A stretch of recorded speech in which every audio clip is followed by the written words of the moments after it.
कई देला बहिन भाई माई से, आज दूर कई देला बहिन भाई माई से। तब काहे रोवताड़ा पापा मोर विदाई पे, तब काहे रोवताड़ा पापा मोर विदाई पे। आज दूर कही देला बहिन भाई माई से, आज दूर कही देला बहिन भाई माई से।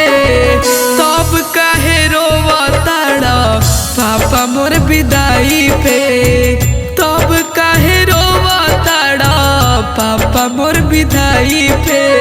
ये संसार गरीब भाई बेटी क्या करें।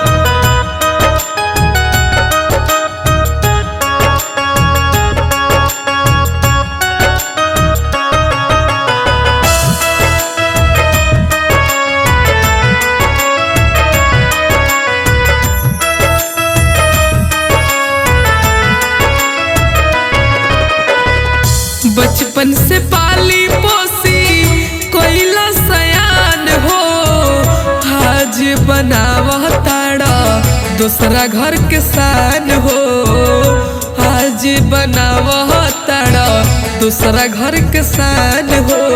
रोक लो ये पापा मत जाए दो हमरा, लोगों ताना मार गए बेटी। बचपन से पाली पोसी कोइला सयान हो, आजू बनावताड़ा दूसरा घर के सान हो, आज बनावताड़ा दूसरा घर के सान हो। कर्जा ले ले रहो पापा हमारा सगाई के, कर्जा ले ले रहो पापा हमारा सगाई के। तब काहे रोवताड़ा पापा मोर विदाई पे, तब काहे रोवताड़ा पापा मोर विदाई पे।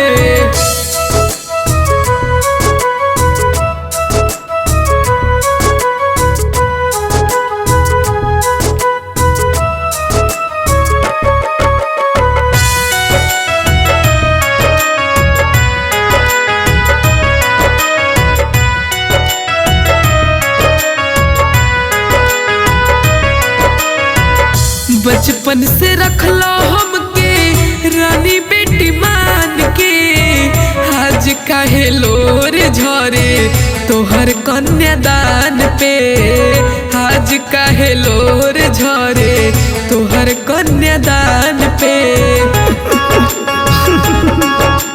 ए पापा मत रो,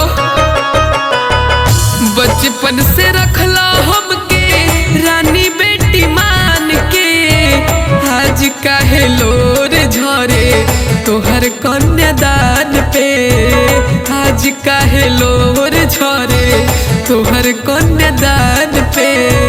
गीतिया गवावताड़ा विशाल के बुलाई के, गीतिया गवावताड़ा विशाल के बुलाई के।